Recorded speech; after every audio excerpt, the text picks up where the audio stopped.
I was hired as the park superintendent for Fort Sumter National Monument 2 months before the sesquicentennial event.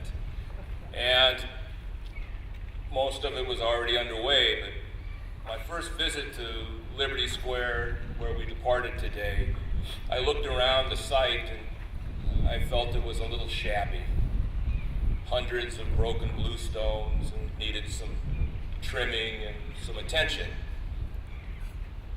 I didn't really know how our staff could do all that, but the one thing I did know before I came to Charleston was that there was a longtime mayor, Mayor Joe Riley. Mayor Joe Riley has done a lot to make Charleston what it is today. So I thought maybe I should visit with him and see if we could work together to make the site presentable for all the guests that we were anticipating for our sesquicentennial event. I got an audience with the mayor, and the first question he asked me was, how many visitors are going out to Fort Sumter? And the FBI would call that a clue, so I knew what one of his interests was. So thankfully I knew that number, and I think it pleased him. But after I discussed what I would like to see happen to Liberty Square, he graciously said, well, I'll see what I can do about it.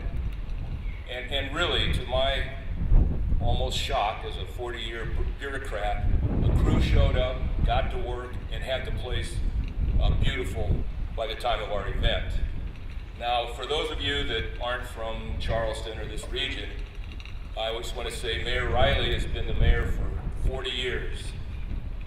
Not quite as long as the raising of the flag on Fort Sumter, but it's hard to imagine. And I've only been here 4 years, Charleston, without Mayor Riley.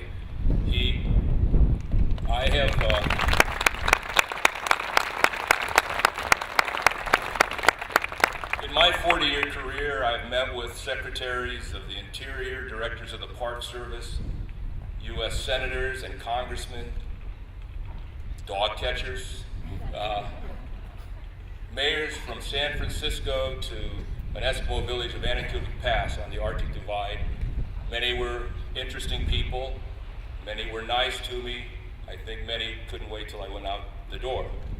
But I can say with all sincerity, I've never met a more gracious, friendly mayor.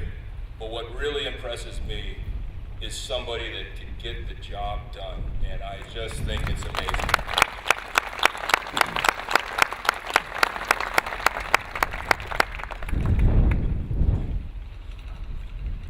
Mayor Riley has declared that this is his last term, so I don't know if we'll hear any surprise announcement tonight, but we would welcome that. But he's been a friend of the park. He has had a vision about Charleston, and he's seen it to fruition.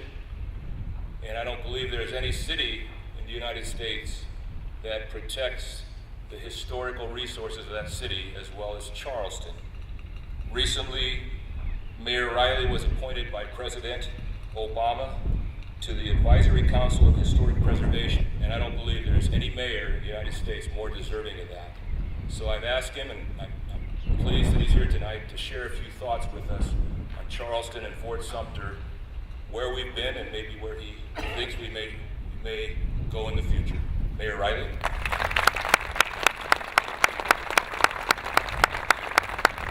Well, Tim, thank you for your gracious words, and thank you for your service. Tim is, I've told him before, he's a Boy Scout. I mean, he is talking about getting jobs done, doing it right, accepting responsibility, and his patriotism, his love of the Park Service and what it means to our country, a great national asset that's having its centennial next year, and there isn't anyone more dedicated to the Park Service than Tim Stone. And Tim, thank you for your kind words, and thank you for your service. Deputy Director Trimble, it's an honor to have you here. Thank you for your guidance and leadership. My friend Michael Moore, from you will hear these wonderful students that will honor us with their presence. ladies and gentlemen, Tim Stone asked me, I asked him what he wanted me to talk about, and he said, what do you see 50 years from now? And I'm not going to be mayor then, of course, nor will I be alive. But I will talk a little bit about the future and the past. This gorgeous night in this absolutely peaceful place and setting, of course, was at the fulcrum of the bloodiest, most heartbreaking war in our country's history. And at Fort Sumter is a national monument and a national treasure for what happened here and what it represents in the history of our country.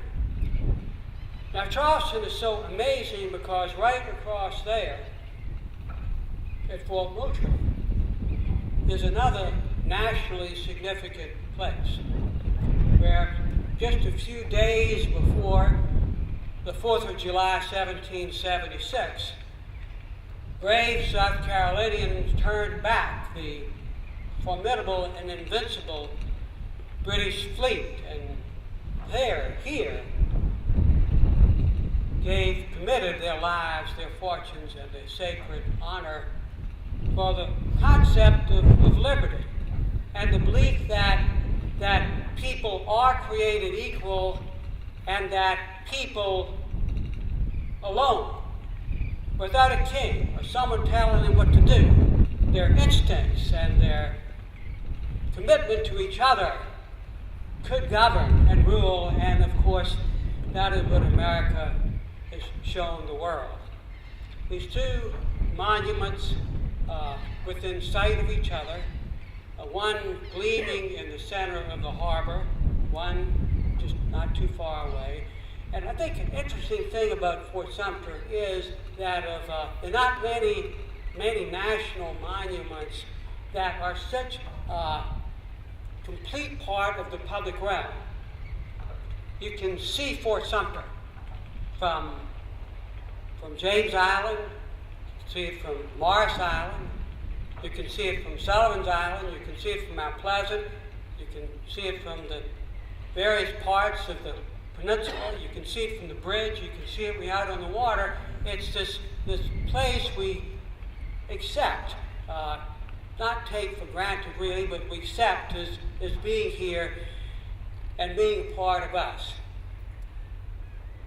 The fact is that we are in the process always of understanding who we are and understanding our history.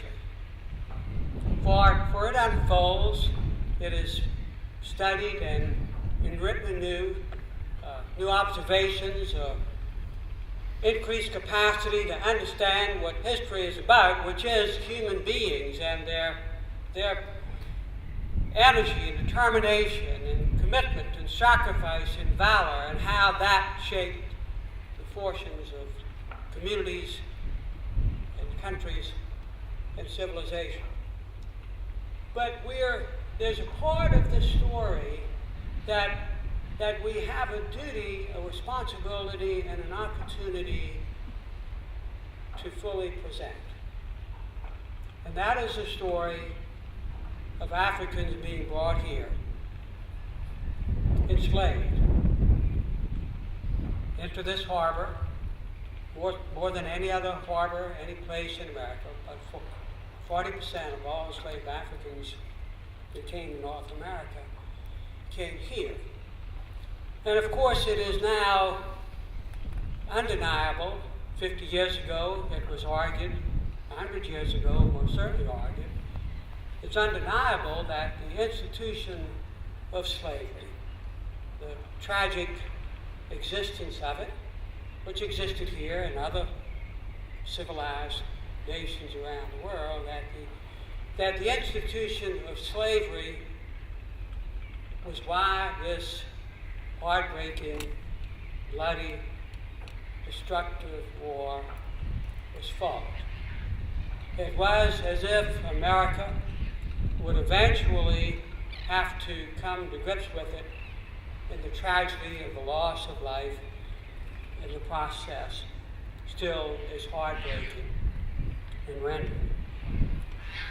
But we now have the opportunity to, as we study the Africans coming here and their role, it's about understanding who we are as a nation.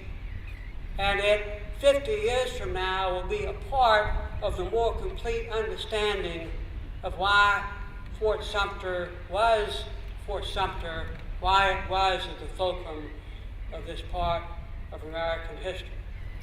And working with Michael Moore and my wonderful members of City Council, I should have started recognizing them, for there's nothing I do as mayor that I can do without City Council.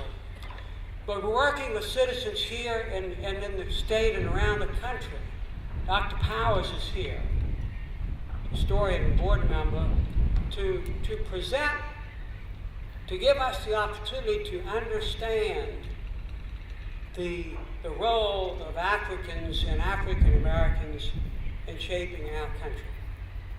To understand what it might have been like, try to be taken away and changed from a region you lived and brought to a place you didn't know existed, and then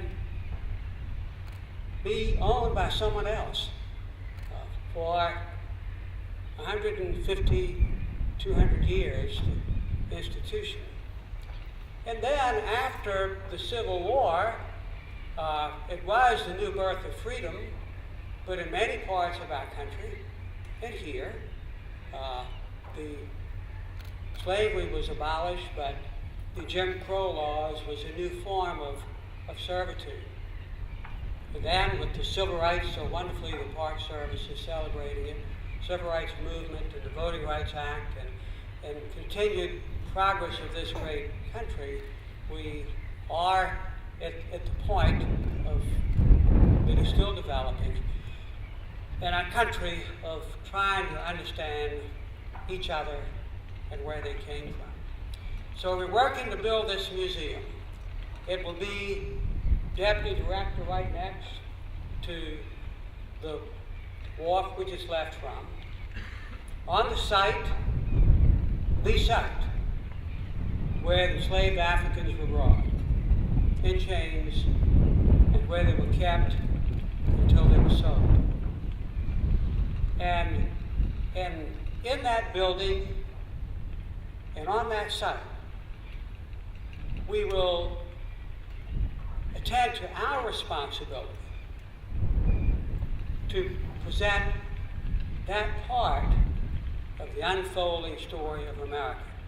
And it will be a story just as uplifting as many parts of our history, because it will be a story of courage and perseverance and determination and the amazing capacity of the human spirit to prevail.